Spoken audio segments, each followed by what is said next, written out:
attendant suñu gan egsi na ñu dalal ko ak bàkkam.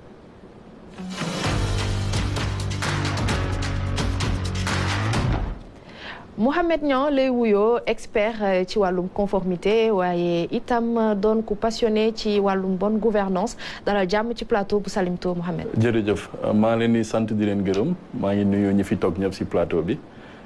di nuyu également téléspectateurs yi ñuy seetaan. macha allah alors bëggoon naa balaa ñuy sori ci waxtaan bi nga wax ñu tuuti rek conformité expert en conformité lan lay wundu. waaw peut-être balaa may définir un peu la conformité. nga may ma rek ma masawu ñi nga xam ne ñu ngi ci mbënn mi. bien sûr c'est vrai que on a actuellement la chance de toog fii di waxtaan mais am na instant yi ñu nga xam ne ñu ngi ci ndox bi. absolument ñu ngi leen di masawu on sait que l'État mu ngi def ay moyens pour dimbali leen. yal na leen yàlla taxawu bu baax. allahumma amiin. ñu également ñaan parce que ñu ngi ci dugg ci ñu ngi jóge ci màggal. di dugg ci gàmmu donc c'est une période de prière. ñu ngi ñaan yal na yàlla nangu ñaan ñi fay ñaan yépp. amiin incha allah te mu baax pour Sénégal. macha allah. léegi soo ñëwee ci mbiru conformité. bon plutôt je préfère le mot spécialiste qu'expert. parce que fi ñu toog di ñu seetaan am na ay experts yu mag a mag ci wàllu conformité. yoo xam ne bu ñu fi toogoon dinañ mën a gën a expliquer luy compliance luy conformité. bu ñu wax conformité en fait dañ koy gis surtout ci sociétés privées ak publiques yi mais plus dans les sociétés privées. et surtout également dans les sociétés yi nga xam ne ci wàllu finance la ñuy yëngatu.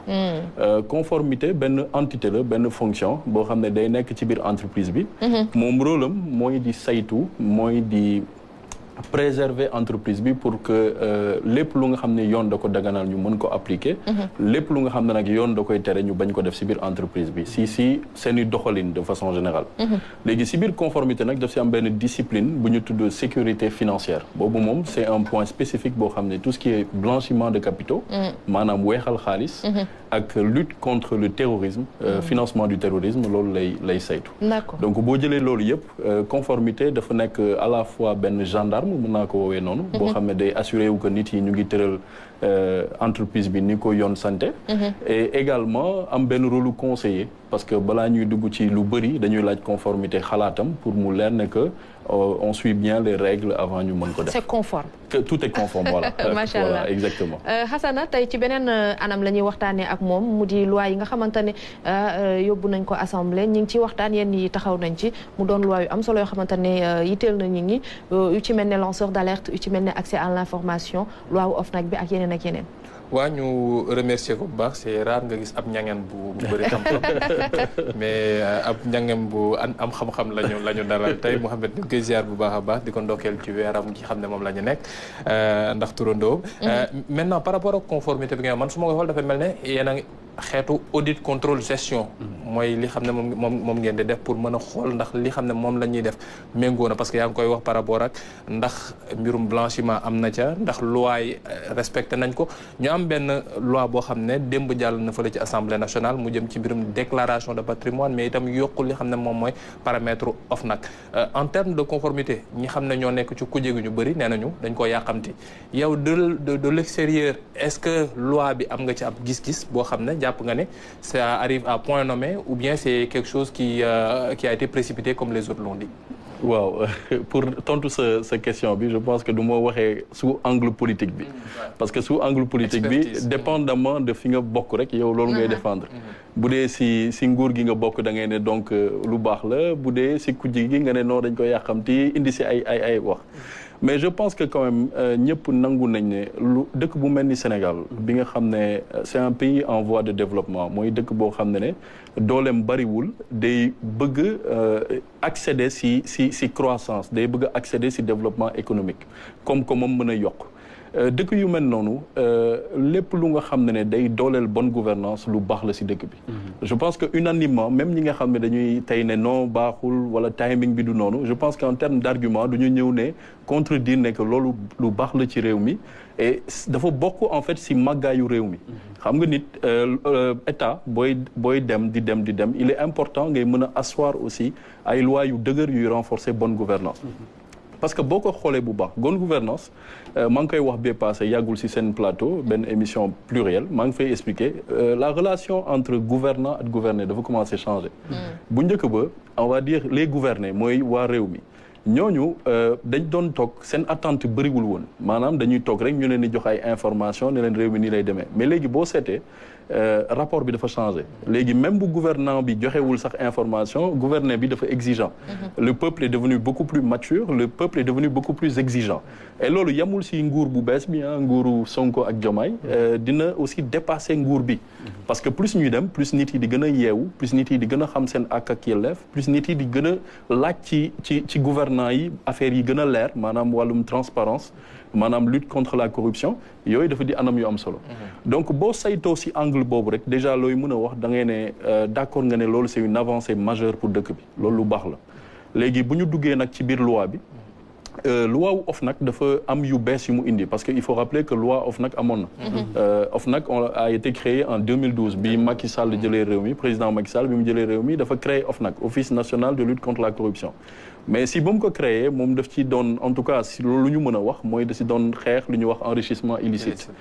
maanaam pour bañ nit yi bu ñu ñëwee yor réew mi rek après ñu commencé di am xaalis d'une façon boo xam ne c'est pas conforme voilà léegi nag loi bu bees bi nag OFNAC moom dafa dindi boobu daf ko dindi complètement indi beneen bu bees am yeneen tëral yu mu ci def si tëral yooyu si coppite yu mu si def am na si benn coppite bu am solo mooy le fait que léegi membre OFNAC yi si boppam appel à candidature lañ leen di nommer bu njëkk ba c'était on va dire dans on va dire c'est le président c'est la présidente de la République qui nommait les membres loolu moo amoon bu njëkk ça veut pas dire que ñu nommé ils étaient pas bons wala ils étaient pas fu ñu waroon a nekk mais le fait que nga ne léegi appel à candidature la da nga gën a yokk transparence ci process la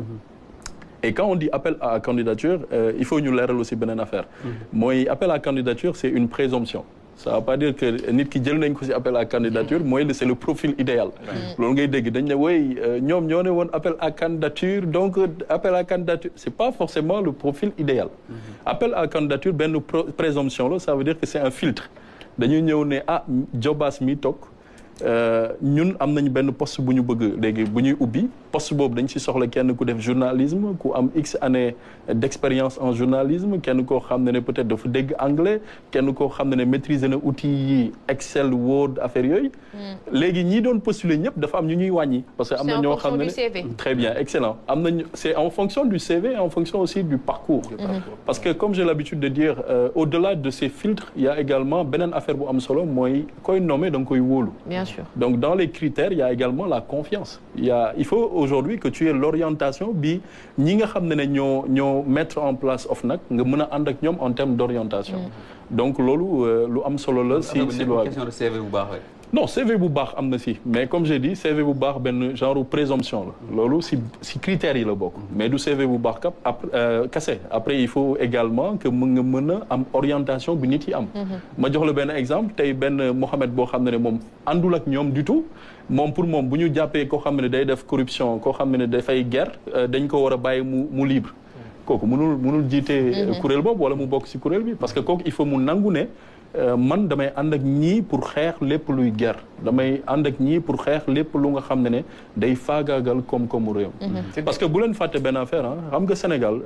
tey 1 franc bu ñu ko pertee rek ci alalu askan bi baaxul parce qu'on est un pays vraiment pauvre soo xam nga Sénégal comme on dit Sénégal également c'est un pays très contrasté maanaam di nga gis nit yoo xam ne dañu am alal bu bëri bu ne gàññ mais à côté ñu ci bëri amuñu lu bëri soo demee ci hôpitaux yi et ça c'est la réalité boo demee nga gis leen nu ñuy fonctionner nu ñuy doxalee nga xam ne moyens des na tey soo demee ci école yi la même chose le gouvernement mu ngi ci liggéey mais am na ay fooy dem foo xam ne pour nga jàng bu normal bu serein c'est compliqué donc wax na lu am solo ci déclaration patrimoine bi boobu ban gis-gis nga ci am waaw déclaration de patrimoine bi je pense que boobu c'est un instrument qui existait maanaam amoon na léegi dañ ko dooleel bu njëkk bi mooy ban mooy déjà sur la liste des assujettis maanaam ñi nga xam ne ñooy déclarer seen patrimoine dañu jàllale budget bi boo doon gérer bu njëkk ba boo doon gérer budget 1 milliard la léegi wàññi nañ ko def ko budget wu 500 millions après dolli si en sus de loolu ñeneen nit yoo xam ne ñoom obligatoirement dañu war a déclarer seen patrimoine L'objectif, ils l'ont dit, hein, parce que loi dafa am exposé des motifs. ñu ci dugal noonu am na ne coow muy les yenn saa yi les magistrats. ak ñenn ñi xam ne ñoo ngi ay takk der. Est-ce que forcément yow en termes de conformité c'est bien ñu dugal leen ci moule boobee. man su ma joxoon sama avis personnel rek. je pense que day gën a bëri sax ñuy dugg ci déclaration de patrimoine bi. su ma joxee man sama avis rek day gën parce que en fait dès l'instant où yaa ngi jiite. dès l'instant où yow yaa ngi gérer kopparu sénégalais yi. il faut que ñu xam lan nga am ak lan nga amul. loolu c'est important. parce que ils l'ont dit dans l'exposé des motifs loi bu njëkk ba dañ doon xool rek juste variation maanaam yow bi ngay dugg lii nga amoon bi ngay génn lee nga am. léegi ñu xool ndax am méngoo na ak li nga doon am. ndax li ci yokk bariwul. voilà ndax li ci yokk bariwul. mais bi soo gisee même élan bi ça va plus loin parce que ça va dissuader kenn ci boppam ngay ñëw di jéem a buxum wala jéem a di utiliser alalu askan bi à des fins yu baaxul. Pourquoi? Parce que cette déclaration de patrimoine dañ la booy ñëw da nga koy def.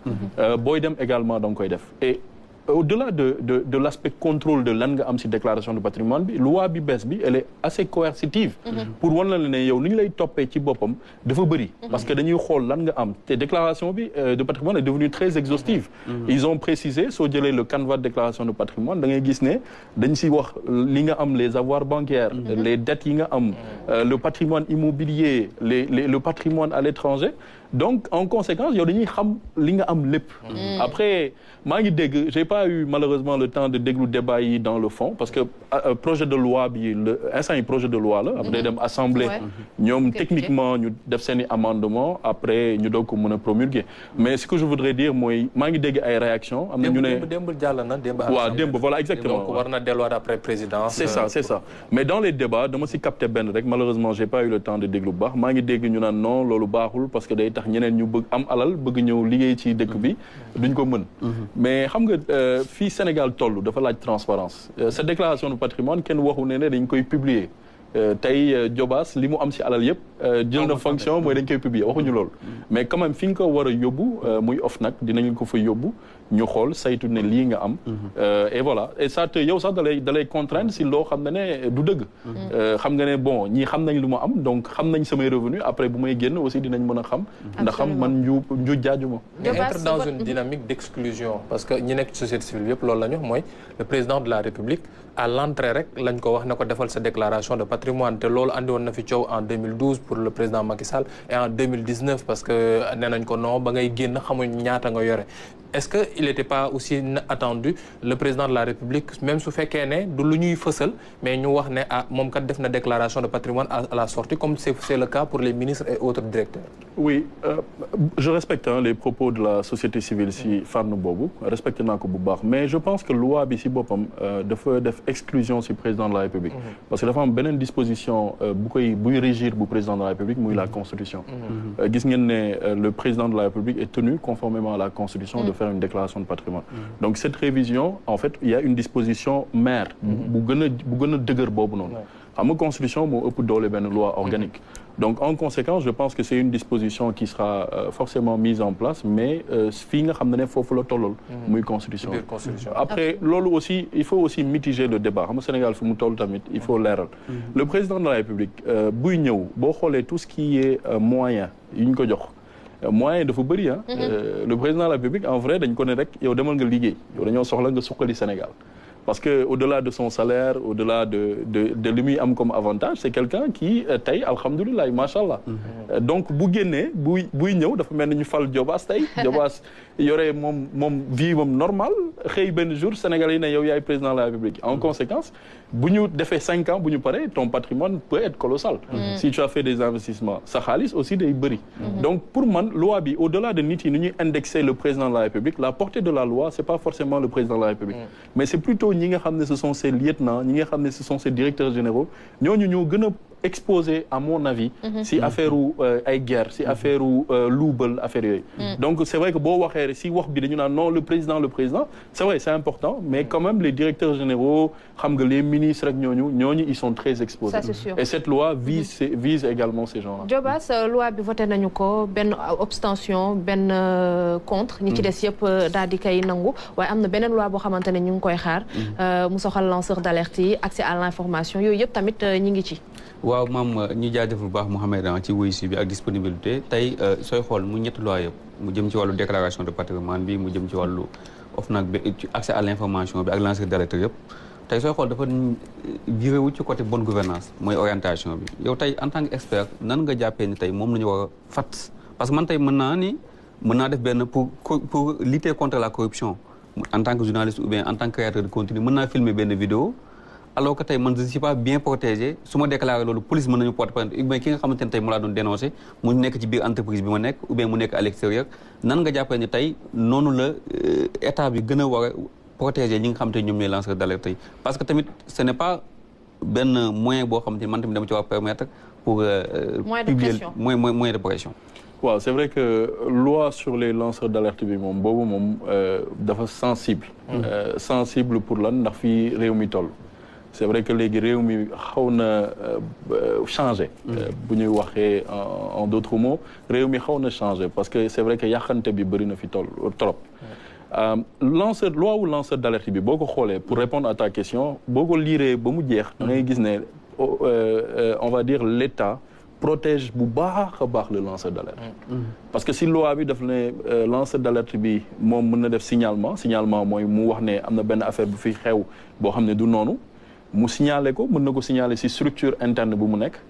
structure interne bi également bu dee tontuwu ko mën na ko signaler directement dans l'entité prévue au niveau de l'entité prévue donc ñu ne lanceur d'alerte bi il faut également et loolu c'est une précision de taille mooy lanceur d'alerte bi fee yu muy wax il faut quand même mu xam ko c'est-à-dire que tey man Mohamed ma ñëw toog rek fii ñëw plateau bi neex rek ma toog di wax benn direction si dëkk bi naan ñooñu fay ñu seen salaire ñooñu defuñu lii njiit bi lii lay def ñi lay def su may def dans le cadre de la loi du loolu la ñu viser lu ñu viser mooy nga am si expérience maanaam ngay liggéey fenn nga gis fay bu ñu la woowee nga ñëw yow di nga mën a ne tranquillement voici fait yi voici man preuve yi ma si am te loolu lu am solo la beneen affaire bi mooy loi bi si boppam dafay protéger bu wax lanceur d'alerte bi su defee signalement am lu loi bi wax mooy dañ ko protéger bu baax a baax yow en tant que employeur am li ngay wax noonu mënutul nekk mënatoo ko muter mënatoo ko nu dàq mënatoo ko affecté feneen xam nga tey ci wàllu pourcentage de rémunération yooyu tamit est-ce que tamit loolu nekkul lu tey xel neexal beeg yooyu noonu waaw c'est xam nga parce que man sama bopp mën naa ko def liggéey en tant que chômeur. waaw c'est vrai que nag loolu c'est un choix on va dire étatique de dolli si benn mention de neexal ne bon su nekkee par exemple da nga boole ñu récupérer xaalis bi ñu récupérer am nga si benn pourcentage loolu c'est une orientation étatique ñoom ñoo ko bëggee noonu. c'est vrai que nag am na yeneen soo seetee yeneen pays yoo xam ne am na possibilité nga def ay signalement en tant que lanceur d'alerte. mais amul rémunération yow daal boo koy def da ngay ne man dama ko def pour sama dëkk dama ko def pour intérêt public parce que bu ñu fàtte loolu ça c'est important les signalements qu'on fait li ñuy def pour si wàllu lanceur d'alerte c'est pour un intérêt public koo xam ne dëkk bi moo ko tax a jóg mais dama jàpp rek juste ne état bi daf ko def pour gën a on va dire ñaax nit yi pour ñu def ko am na beneen affaire aussi boo xam ne ñi ngi wax toujours lanceur d'alerte yi mais lii également day dànkaafu ñi nga xam ne ñoo yore autorité publique bi ñi nga xam ne ñoo yore société yi yow bu la leera ne que loi bi jàll na léegi képp kuy liggéey sa société booy def ay exactions booy def yoo xam ne du doxul du yoon kenn mën na la boole da lay dissuader pour nga mën ko def am na solo macha allah alors mbokk yi dañuy dem léegi ci